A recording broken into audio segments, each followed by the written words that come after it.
పండగలే high power ఉల్లాసం high power ఉత్సాహం high power ఆరోగ్యం హై పవర్ ఆనందం గుంటూరు వారి XXL మరియు హై పవర్ హార్స్ దేశవాళీ మినపగుళ్ళు బంధాలు అనుబంధాలు మరింత దృఢంగా మరింత బలంగా ఏపీ కళల రాజధాని అమరావతి కేవలం ఒక నగరం మాత్రమే కాదు 5 కోట్ల మంది ప్రజల సెంటిమెంట్ అని సీఎం చంద్రబాబు అన్నారు. రాష్ట్ర ప్రజల ఆత్మ గౌరవం ఆత్మవిశ్వాసం ఆశలు ఆకాంక్షలకి ఈ నగరమే ప్రతిరూపమన్నారు.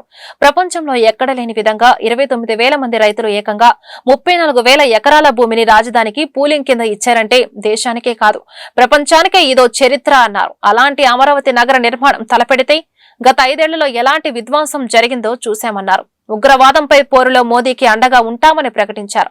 అలాగే కులగణనపై మోడీ నిర్ణయం గొప్పదని ప్రశంసించారు.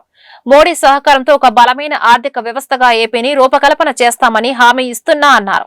అమరావతి కోసం రైతులు విరోచితంగా పోరాడారు. మీ పోరాటం వల్లే అమరావతి పునః ప్రారంభమైంది.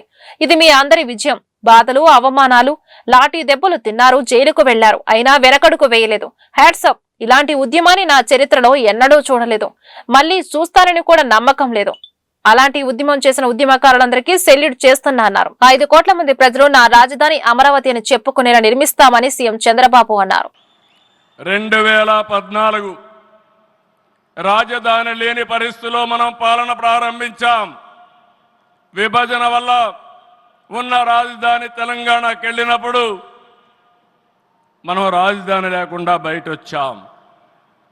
అమరలింగేశ్వర స్వామి ఆలయం కొలువైన పుణ్యభూమిగా, శాతవాహనుల రాజధానిగా, బౌద్ధుల ఆత్మహత్య కేంద్రంగా, కృష్ణమ్మ తీరాన విరసిల్లిన అమరావతిని రాజధానిగా ఎంపిక చేసుకున్నాం.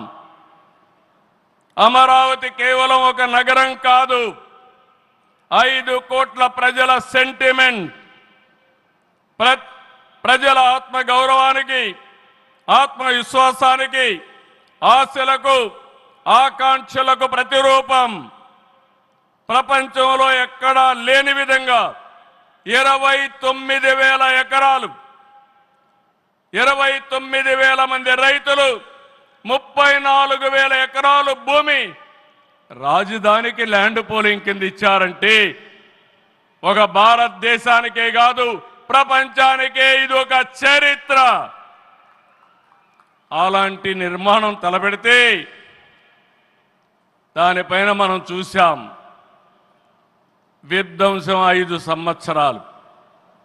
ఇక్కడ రైతులున్నారు, రైతు కూలీలున్నారు, రైతు మహిళలున్నారు, వీరోచితంగా పోరాడారు. మీ పోరాటం వల్లనే ఈరోజు అమరావతికి మళ్ళీ పనుల పునఃప్రారంభం అయిందంటే అది మీ అందరి విజయం అని మరొక్కసారి విజ్ఞప్తి చేస్తున్నా.